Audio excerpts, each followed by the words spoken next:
The Gemara tells us in Brachas,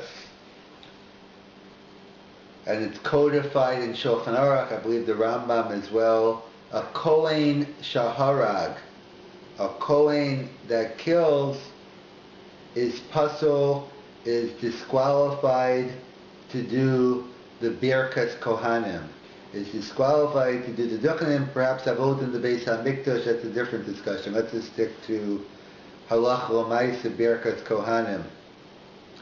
So, and the Gemara, I think, quotes a pasuk in Yeshayahu that your hand should have blood on it, they shouldn't be used for a blessing. So based on the pasuk, the Gemara, the Rambam, and Shulchan Aruch codify lahalacha that a Kohen that kills cannot do the Birkas Kohanim.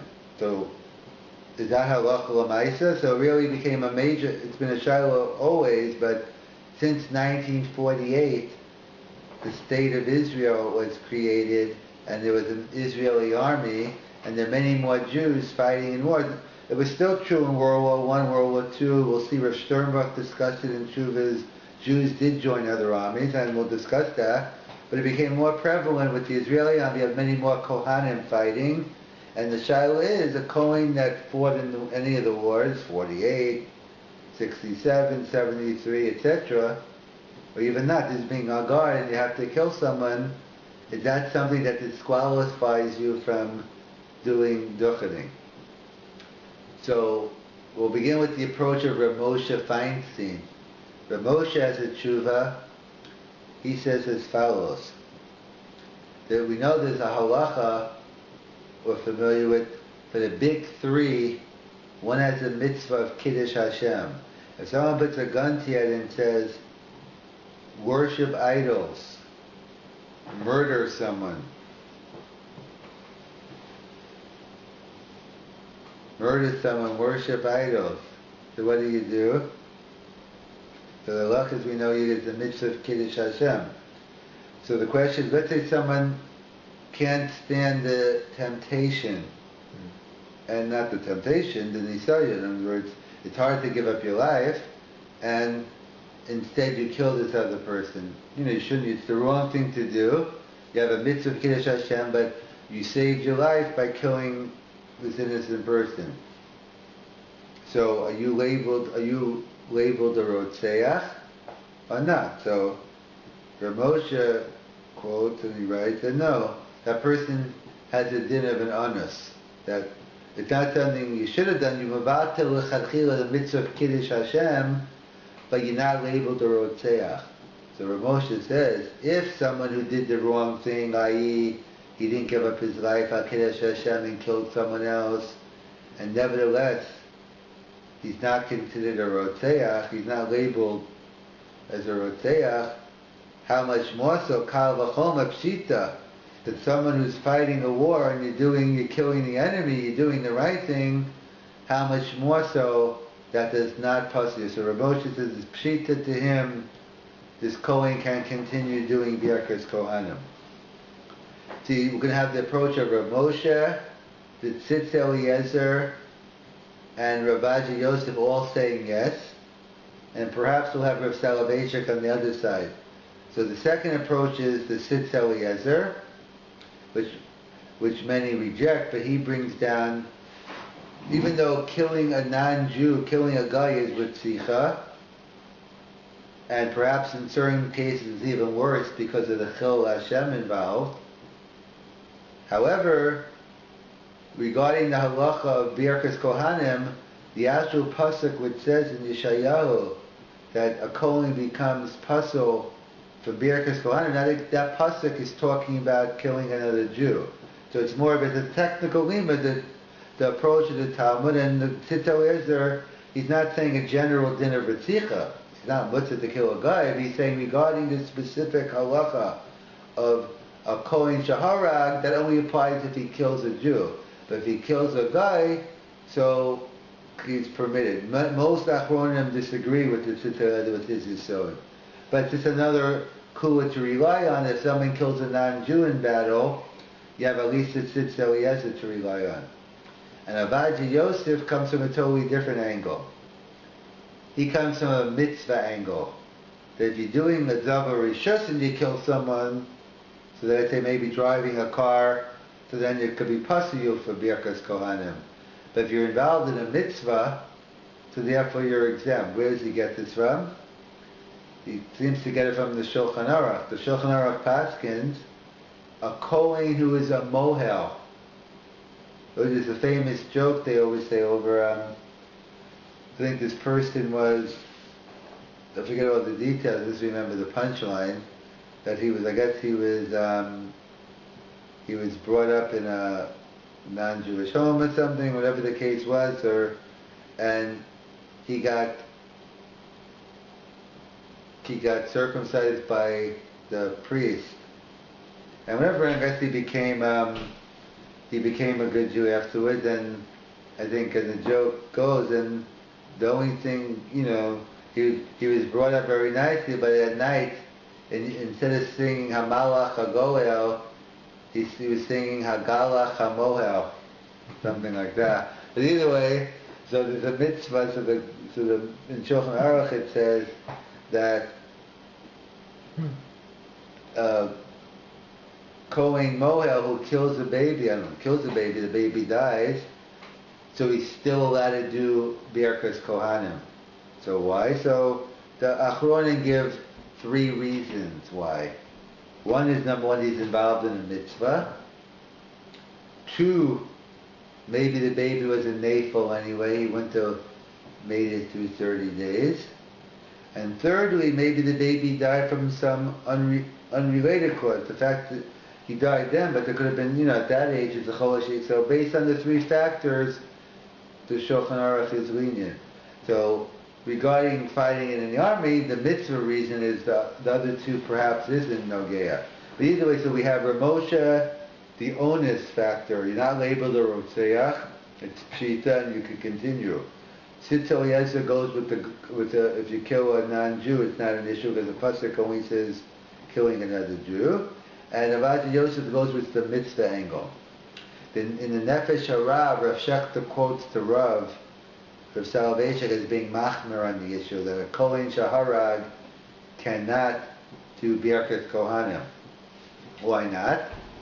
So I guess one is based on David HaMelech. We all know David wasn't able to build the Beis HaMikdash because his Dam and Barosh, he had all those wars on his hands, and even though he was fighting Milchemes Mitzvah all the time, or he's fighting a Milchama, nevertheless he wasn't allowed. It depends which approach you take why he wasn't allowed to build the Beis HaMikdash, whether because if he did it wouldn't be able to be destroyed, that wouldn't be a raya, but from the simple pshat, since the Beis HaMikdash was a place of shalom, we didn't want David, his hands were full of blood, so too, even though he might have been doing a good thing, but if his hands are blood, he can't do Birkas Kohanim. That could be one of the sources, or perhaps by Pinchas and Zimri.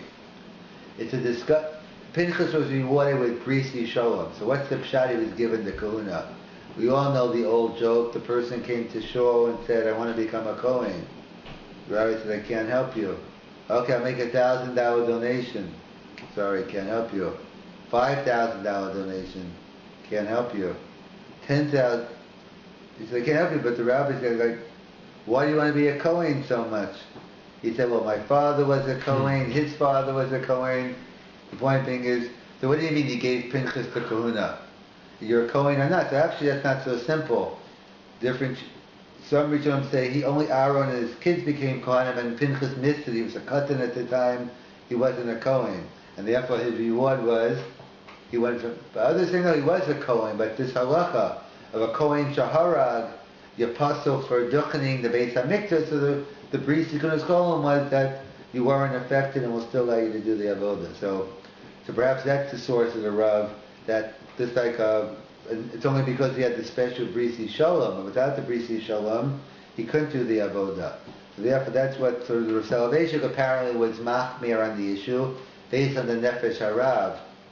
I saw some Rav Chaim Jafter quoting the footnotes that they mentioned this to Rav Aaron Lichtenstein, and he said he never heard the Rav. He writes in the footnotes, apparently the Rav didn't give this psak too often, because Rav Aaron Lichtenstein said, I never heard it.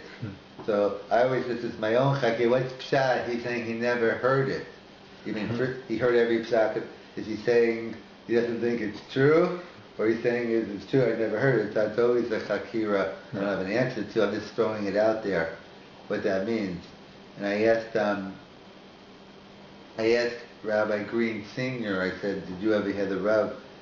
Did you hear the Rav say anything on it? He said he wanted to be Meyashe, but he said he heard the Rav say that a Kohen who killed someone in a car accident, he can't.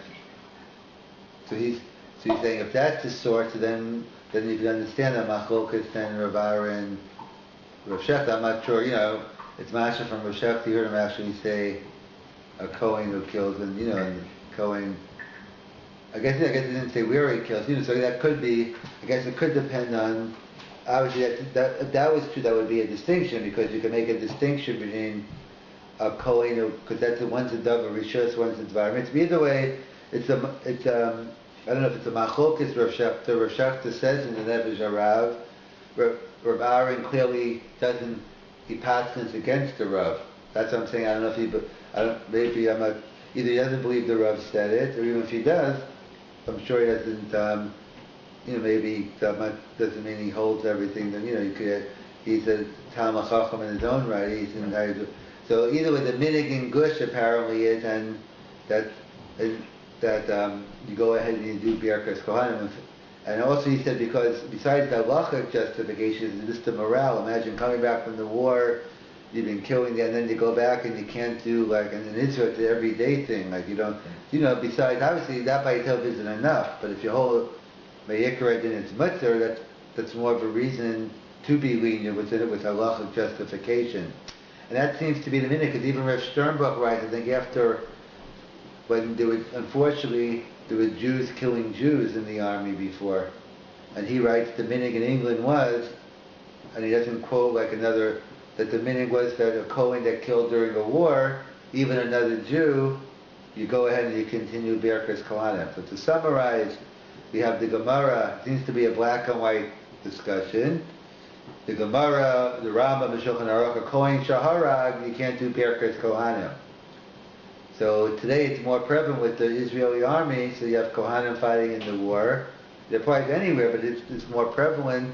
So a Kohen that kills in the war, could you go ahead and do Birkas Kohanim? So even though you have explicitly, it seems to be not to, yet you have Rav Moshe saying, no, that's okay because he's involved, it's an onus.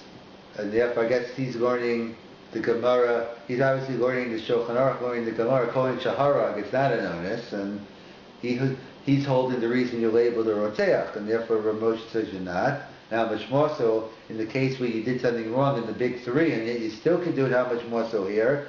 The Rav clearly disagrees with that. He paskins that someone who kills Kiddush Hashem, you are puzzle. He doesn't hold with the psak of Rav Moshe, clearly.